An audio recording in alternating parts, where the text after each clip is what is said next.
আমি তোমাগর ঘরে ঘরে ইন্টারনেট দেই নাই, কইছে না? আমি তোমাগর ঘরে ঘরে মোবাইল দেই নাই, আমি তোমাগর ঘরে ঘরে ইন্টারনেট দেই নাই, কইছে না? ওর বাপের টাকায় মোবাইল কিনছেন, ওর বাপের টাকা দিয়ে টপ আপ করেন ইন্টারনেট। তাহলে এই অ্যাটিটিউডটা কেন? ওর বাপের টাকা দিয়ে ও দেশ চালাইছে। পদ্মা সেতু যে বানায় বারবার কয় আমি তোমাকে গিয়ে এই যে পদ্মা সেতু বানায় দিছি না, অ্যাটিটিউডটা দেখছেন? আমি বলে আমি ইন্টারন্যাশনালি আপনারা দেখবেন যখন হেড অফ স্টেটটা কথা বলে নিজের কথাটাও উই দিয়ে বলে। This is a respect to the nation. কারণ কোন হেড অফ স্টেট ওর বাপের জমিদারি বেচা ডেভেলপমেন্ট করে না, ট্যাক্স পেয়ারদের টাকায় করে, মানুষের টাকায় করে, জনগণের টাকায় করে। সে হইল সমবায় সমিতির প্রধান। তাহলে অ্যাটিটিউডটা কি জমিদারি অ্যাটিটিউড? আমি দিছি। আলো যেন ভালোবেসে আলো জেলেছিল, সূর্যের আলো তাই নিভে গিয়েছিল। তা আপনারা হচ্ছেন সেই আন্দোলনের এক একজন নীল ধ্রুবতারা। আপনাদেরকে স্যালুট। এখানে বলা হচ্ছে নতুন বাংলাদেশ কথা বলা হচ্ছে, বাংলাদেশ 2 কোট আনকোট। বাংলাদেশ 2 বুঝবার আগে হচ্ছে আমাদেরকে বুঝতে হবে যে বাংলাদেশ একটা কি ছিল। ওই বাংলাদেশ 1 যদি আমাদের কাছে পরিষ্কার থাকে তখন বুঝতে পারবো যে ইঞ্জিনে কোথায় সমস্যা হয়েছে, বাসটা 53 বছরে বারবার কেন খাদে পড়ছে, এই বাসের কি চাকায় সমস্যা, হুইলের সমস্যা, গ্লাসের সমস্যা, এটা সংকটটা কোথায়। তো বাংলাদেশ 1 বোঝার সাথে হচ্ছে ইতিহাসের একটা লম্বা পরিক্রমা আছে। আমাদের সুবা বাংলার ইতিহাস, আমাদের শত শত বছরের এই বাংলার যে লড়াই সংগ্রাম আন্দোলন, আজাদির যে লড়াই ছিল, ব্রিটিশ বিরোধী আন্দোলনে এই বাংলার মানুষ যে ঐতিহাসিক রোল প্লে করেছে।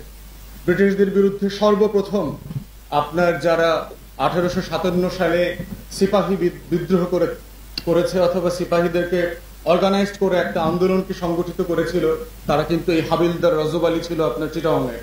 এই হাবিলদার রজব আলীর নেতৃত্বে প্রথম আজাদির কালেকটিভ যে লড়াই ছিল ব্রিটিশদের বিরুদ্ধে সেটা হয়েছে। গোখলের সেই বিখ্যাত উক্তি ছিল যে বাংলা সম্পর্কে যে what Bengal things today India things tomorrow. চিন্তায়, কালচারে, সংস্কৃতিতে, আন্দোলনে, লড়াইতে, আজাদির আন্দোলন থেকে শুরু করে প্রত্যেকটা জায়গায় বাংলা ছিল অসাধারণ জায়গা। তো সেইখান থেকে আমাদের যে মুক্তির লড়াই, পার্টিকুলারলি গত শতাব্দীতে ঢাকা বিশ্ববিদ্যালয় প্রতিষ্ঠার লড়াই, মুসলিম লীগের প্রতিষ্ঠা, পাকিস্তান আন্দোলন, জমিদারি প্রথা বাতিল, এটার তরফ থেকে ধারাবাহিকতা 71-এর যে মুক্তির লড়াইটা ছিল। এবং দেখেন যে 71-এ আমরা কেন একটা দেশ থেকে আলাদা হলাম। 17 এপ্রিল যে ঘোষণাপত্র পাঠ করা হয়েছিল মুজিবনগর সরকারের পক্ষ থেকে, প্রবাসী সরকারের পক্ষ থেকে, সেখানে ঘোষণাপত্রটা যদি আপনারা পড়ে থাকেন দেখবেন যে এখানে 3টে সেগমেন্ট আছে।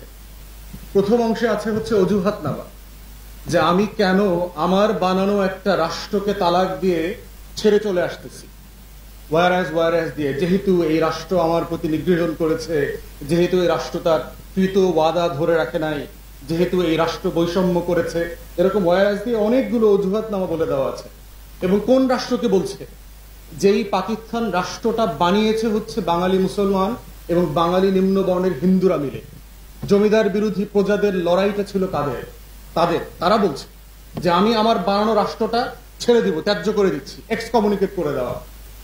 এবং এইটার পরে হচ্ছে একটা আকাঙ্ক্ষা পত্র আছে, সেকেন্ড সেগমেন্ট যেটা, সে আকাঙ্ক্ষা পত্রে বলে দেওয়া আছে যে আমার স্বপ্নের রাষ্ট্রটা কেমন হবে, what shall be the utopian state that I dreamed of.